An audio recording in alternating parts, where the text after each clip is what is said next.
Hello YouTube! Today I'm working on a greasy pig.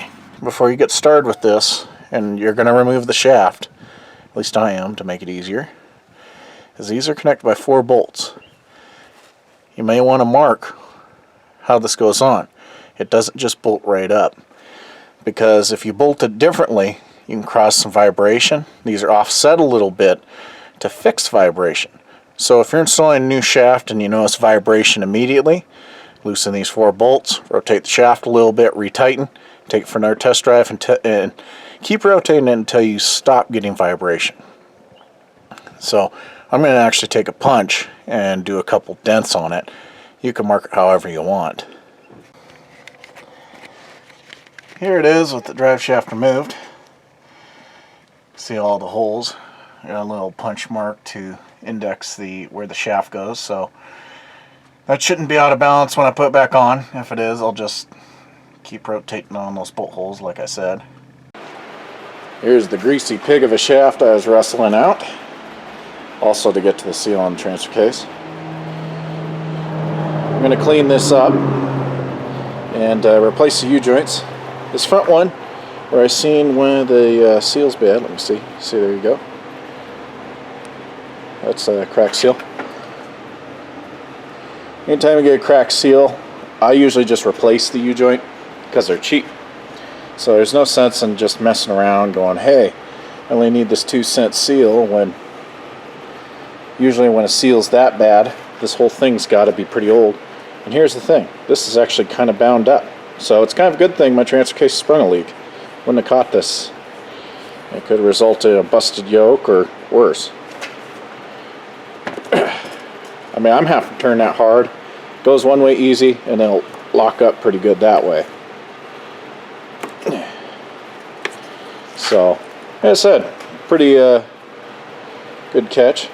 Grease is cooked, but I'm actually shocked there's grease in there with that seal being cracked like that. Usually it just starts getting way out of there, and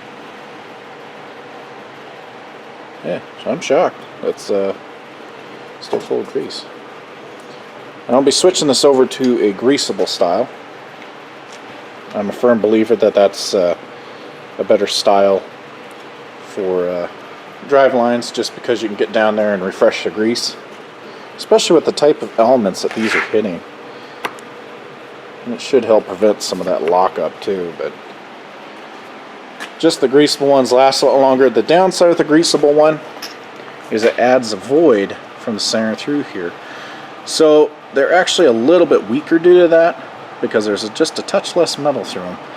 But on stock applications, I haven't had an issue with that. But then again, I'm also kind of treat my equipment like grandma sometimes. I guess if grandma were driving a Peloton mill occasionally, but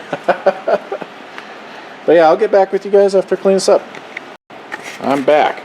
Shaft's clean enough for now, so we'll be taking those U-joints off. I've never done this type of joint. I think this is a CV joint, I think is what they called it at the store. I don't know if you can see in there. Got something in there that kind of holds the alignment. So this whole thing just kind of seems like that's like a ball joint or something in there. See?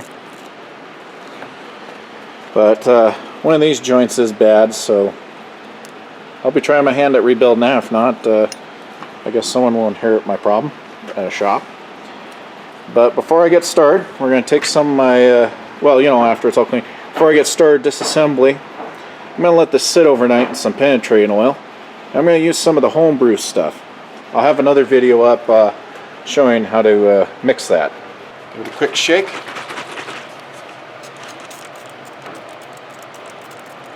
Any place I want to take apart. I don't know why I squared that. Oh yeah, that's right, they have the snap rings I need to take off. I'm going to be taking this seal off too here. I always like to re-grease these extension joints here, slide joints, so I don't know if you can see how red this is. It's pretty liquidy.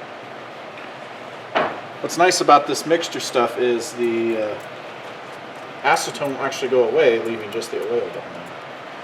So let's get everything we need to take apart. good shot. Even if you have a press, I still recommend doing something like this with penetrating oil. So there's been too many times I've wrecked parts with a press just because I didn't take the time to give some penetrating oil on it. So just keep that in mind if that's something you're thinking about doing. Here's what it looks like applied fresh with the penetrating oil. It'll be interesting to see by tomorrow if those puddles are gone, but this will be interesting to see how well it creeps along.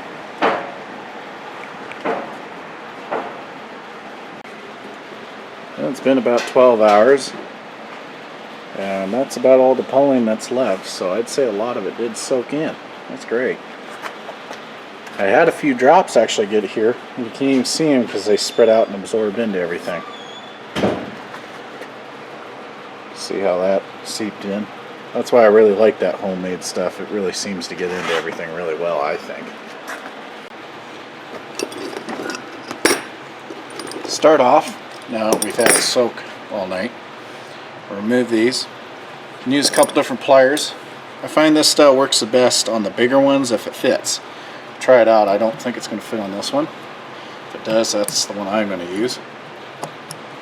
Nope, too big. Needle nose, another one that works well. These can go flying out of there, so be prepared. Like that. I'll rotate this joint to the other side.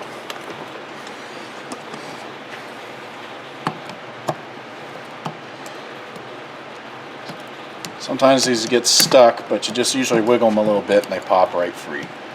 So, just like that. Real simple. Now we're going to start, I'm going to try the hammer technique first to see how easy these move. I kind of doubt they're going to move easily, but give it a go.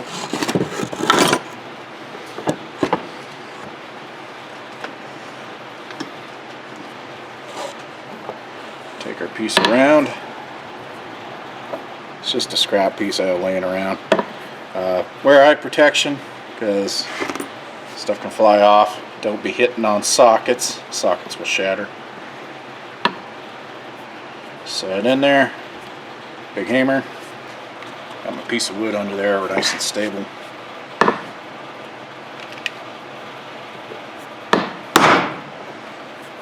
Gave it one smack. I'm just curious if it moved.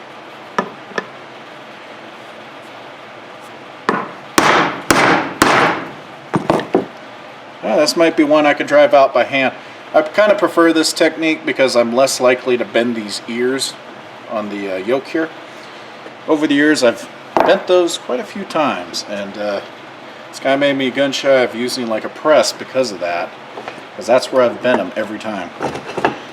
Can't punch it too far because of this joint hitting into this wood, so we're going to have to grab like a piece of pipe. I'm not clamping this too hard in here because I don't want to crush this pipe.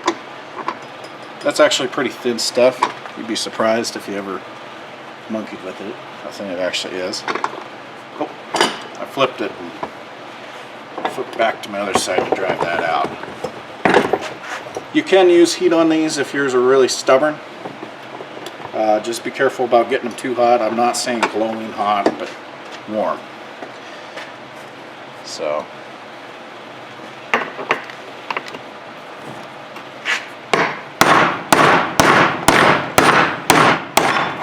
there we go. That one popped nice and easy. I'll roll it around, grab our pliers or channel locks.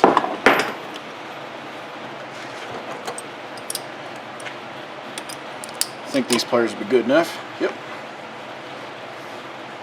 Sometimes these can get stubborn, and I've had to drive this down and then get a little punch in there and try to smack them out, which can be a real aggravation, but this one's spinning, so I'll be able to get it out. It's just a matter of monkeying with it.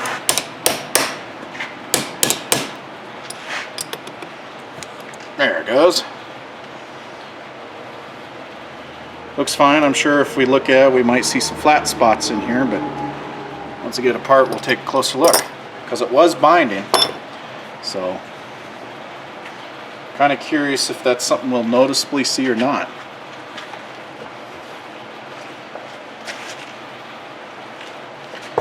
Pipe under here again.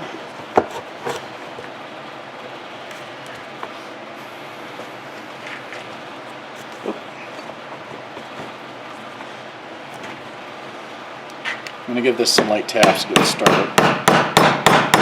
Oop. I want it to go back in here straight, otherwise you can have a bad day. I'm happy with that.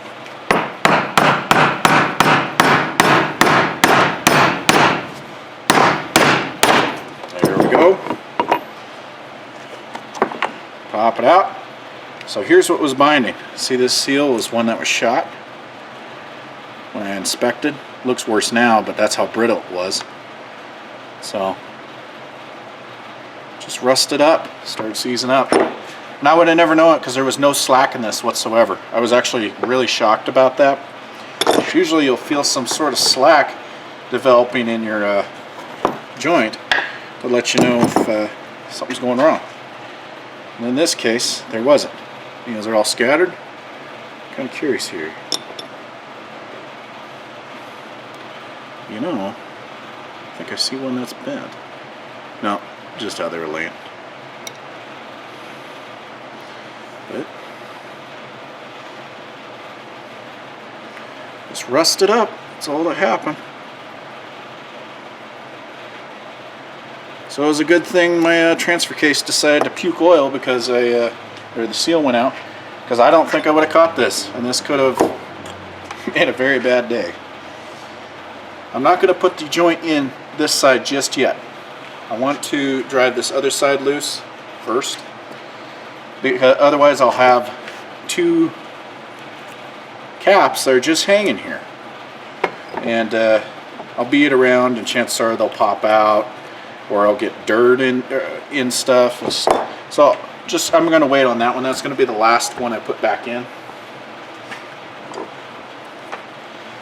And this other side I'm waiting on parts, but I can take it apart while I wait. This is the side I didn't know much about, so I went online and did some homework. And I feel pretty confident this is something that can be easily done, so I'm going to give it a go. And again, before we get too far, we'll just pop all these snap rings. I recommend keeping these snap rings around because they can bail your butt out if you end up not having one. Can't tell you how many times I've lost these. Because they spring, you'll try to put one in and it'll spring off somewhere and you'll have a bad day. Like I said, they'll really take off here. I'm actually getting pretty lucky. Usually when I pull these, I'll have one just seal off across the shop somewhere, so.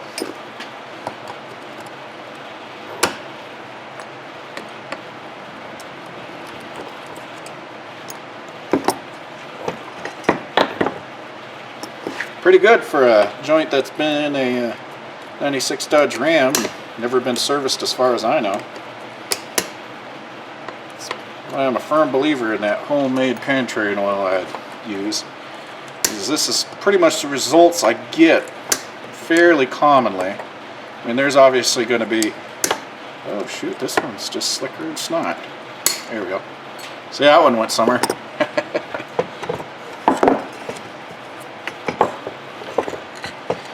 But in those applications that it don't work in, it's usually something that's over 50 years old and pitted real bad. Oh, there it goes. So of course it isn't going to work on those applications. Wow, I mean those were in there pretty good. I was actually shocked. That one went twist. But go ahead and start driving these. Like I said, this is something I have no experience with.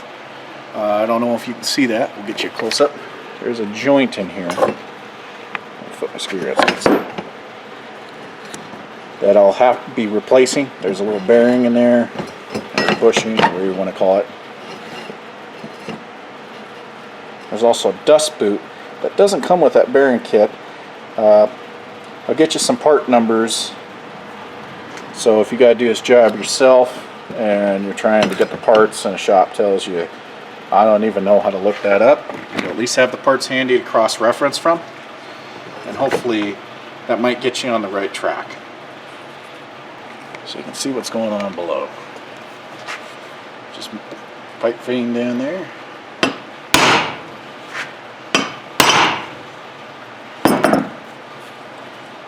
Trying to make sure I keep it right. The shims keep moving too. There. Yeah, now it really moved. As far as it's going to go, I felt it hit the other side yoke here. So we'll see if I can get that moving. Well, let me give it another tap to see if it did feel solid. There it goes. You can see how it moved a little straight, so you gotta get this pretty straight to get that little extra. Yeah, see? Limited motion now. Roll it on over. This one I might need my big channel locks for, but we'll see. Yeah, channel locks, because these are just some adjustable pliers. Yeah, she ain't moving. Be right back.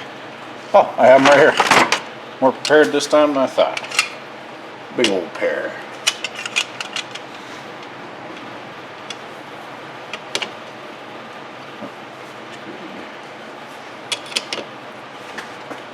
Oh, she is stubborn. Look at that. I can't really drive it anymore. Well, maybe. Let's see here how I want to do this.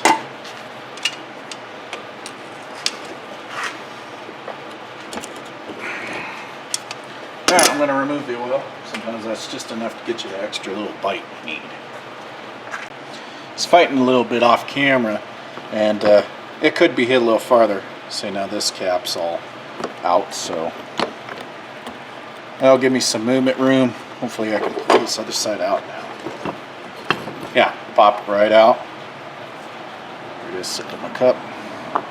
These joints were bad. You could go in there and get them to wiggle and everything. It wasn't right, so. Oh well. It's just going to come out like that. Most of the time you can't get them to come out like that because these ears are too big. But this one, you can. Wow. There we go. This little bearing is what we'll be replacing. I think it's going to be kind of pain in the ass. You can see all the dirt that got in there. So it's probably not in too good a shape either. It's one of those bearings you can't grease, so it's a little ball joint. There's some roller bearings. I'm shocked this is coming apart nice, so won't have to hone these surfaces at all, just clean them up. They're, in my opinion, the right type of fit. Snug, but not too snug. Yeah, she's moving. Good deal. Move this back. She's a little off. There. So I'm kind of holding this up here. There. Now she's started. She'll be fine.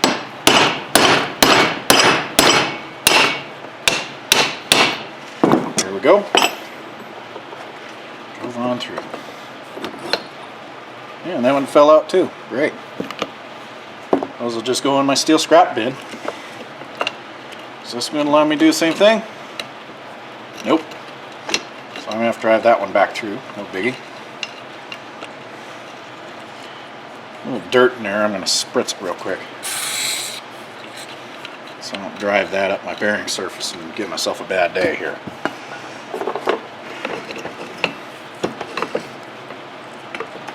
It's surprising how much 1 grain of dirt or gravel or whatever can cause you to have an interesting time with something like this.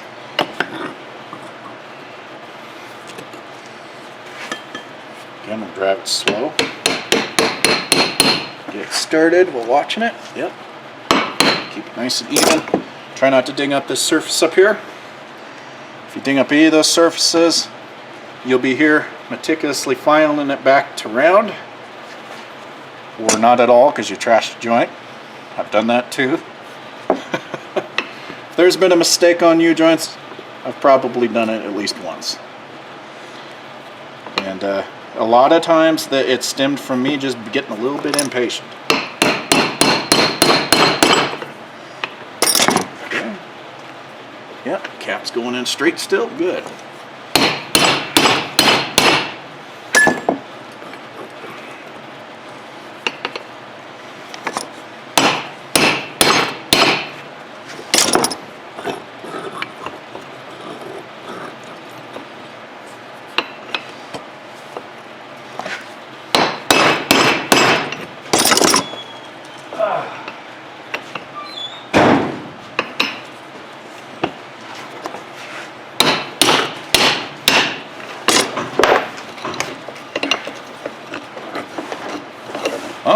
that U-joint you don't want to take off. Look at that. It's stuck in there. So, take off this U-joint instead. That probably just made my life a little harder, but not enough to complain too much about.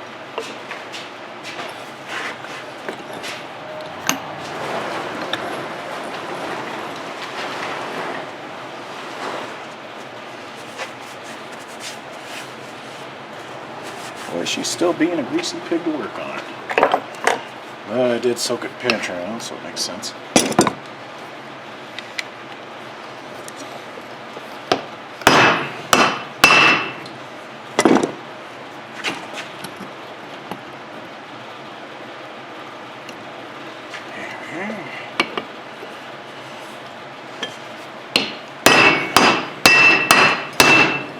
There she goes.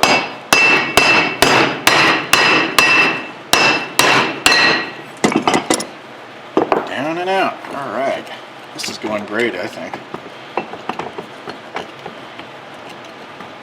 Yeah, that boot was shot too. But the boot down here. So. Oop. This is another part. It's a boot that doesn't come with this ball joint, unfortunately. And you just want to clean this all up in here real good. After you're done. They make a special tool drive the seal on, but I am going to take my chances on figuring out something else around the shop. Maybe try a socket or a piece of pipe or something. So we'll drive that off now. I'll be right back. Oh, I got the chisel right here. Usually I'm less prepared than that for these videos. We'll go ahead and drive her off.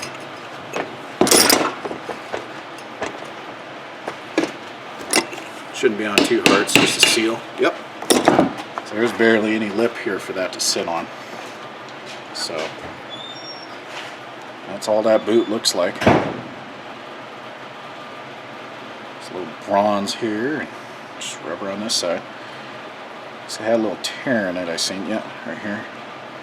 It's just shot, that's all. You can see it. So I'm waiting on this boot. I got everything else but this boot. That's the only part I'm waiting on to get this shaft finished. Now we'll move on. I always like to re-grease splines every time I undo a shaft, and also check if they're moving right. So we'll chuck it in here, vice it up. I'll move this in and out, see if I feel binding. Feels good. Don't feel any binding, so that's good. If you feel binding, it might be because it's worn out. If they're worn out, just replace them. Can't tell you how many weird issues I've seen because of a extension joint here going bad.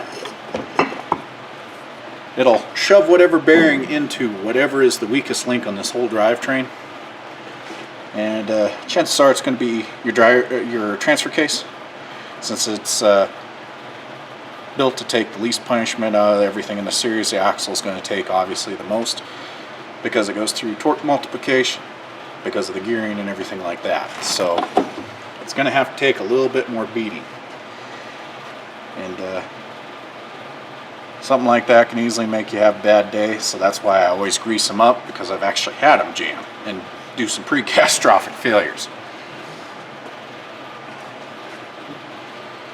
What we'll do is clip this off right here. The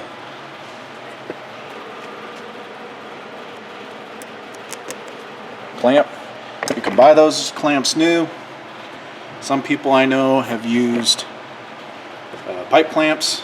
I personally just buy some really heavy duty zip ties, and I'll multi-zip tie it, and I haven't had an issue yet doing that because these are just crimped and bent, so they don't hold very well. I'll give you an idea how kind of bad they hold. And look at that. I could actually spend it and bend it and everything with just some needle nose. I'm not actually crimping that hard on it. So I was actually kind of curious if I could just break it off here in front of you guys to show you kind of how wimpy those really hold. Yeah, I'm actually getting it loose with just some needle nose. So yeah, look at that.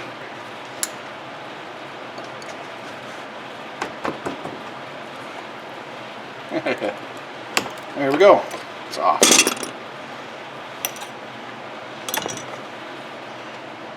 Yep, good. That's coming out just like it should. But anyways, I'm going to get this cleaned up before I take this boot off and expose it to grit, because I still have a lot of dirt all over this that I wanted to clean up after I've gotten the U-joints out, because it's impossible to clean stuff like this if it's all together. So I think you get the idea of what I'm doing here, pounding these out. You don't need a bunch of fancy equipment. A ball joint puller works great though. But the downside with a ball joint puller is if you're doing it with wrenches, they turn into a really big fight anyhow. And a press will beat out a ball joint press because it has more force, but then you run the risk of bending these ears down if it's really stuck. And at that point, you're better off, you know, doing some of the older school methods of applying heat to the yoke here. Get that to expand. Penetrating oil and a whole lot of patience. And worst case I've actually had to do was take a torch and just cut these out. Just blow on through them and try not to gouge this up on the yoke, and then hone it for the new ones, because they were just probably machine run from factory and someone just pushed in some new ones and said good enough. So now we'll try to see what it takes to get rid of this. Like I said, it feels gritty, so I'm in here this far. I'm just going to replace it, so I don't need the hassle of coming back and finding out it goes bad and then having to take apart all these U-joints again just to get to this. I'm going to start off with taking my screwdriver, wedging it in there, and popping this seal out the best I can. That's pretty easy. Oh yeah, it's kicked full of crud in here. Now I notice when rotating this ball, it appears there's like a hole in the back of this. I don't know if I can get something back there or what. I'm going to turn this sideways and get another screwdriver. Let's see. Oh, that's kind of hard to turn. Might have been binding after all. There, set them kind of sideways like that.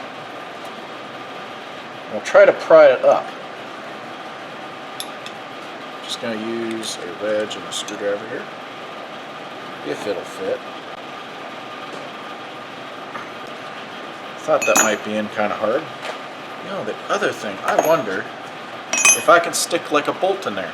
Because I was looking at this, if I can get like a little nut in there or something, I could probably put a bolt in there and just tighten it and it would pop it out too.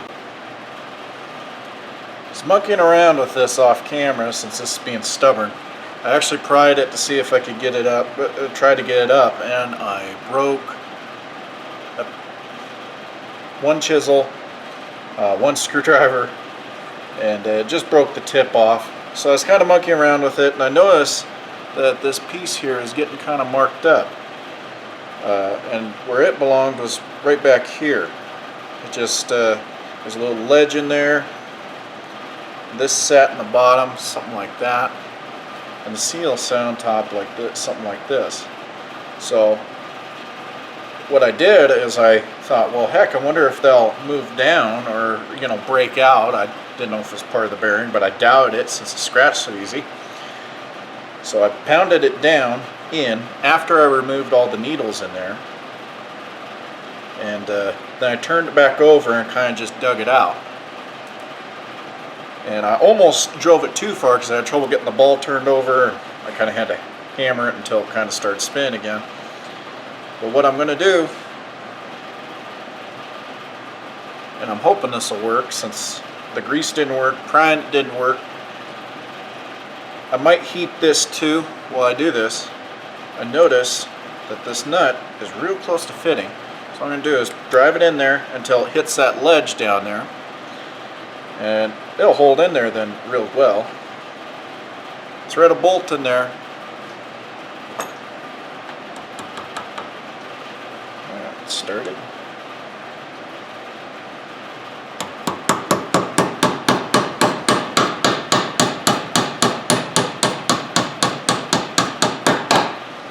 Could hear it bottom out. That's good enough for me.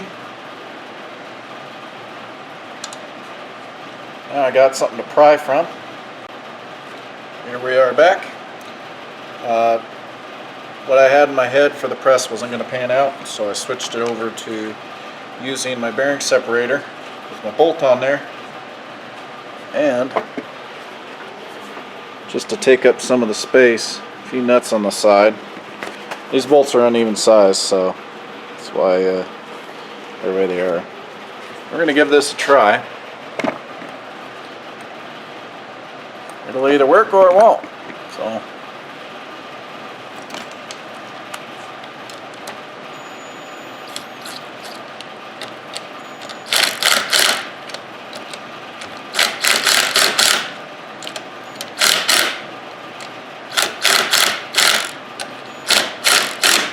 well, something's giving. Yeah, it looks like it's pulling the bearing out, so that's good.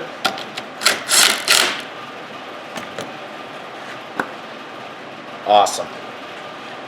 Once it started to go, it pulled out pretty easy, so I think the pry method would probably work, but in my situation, it was really stuck in there for some reason.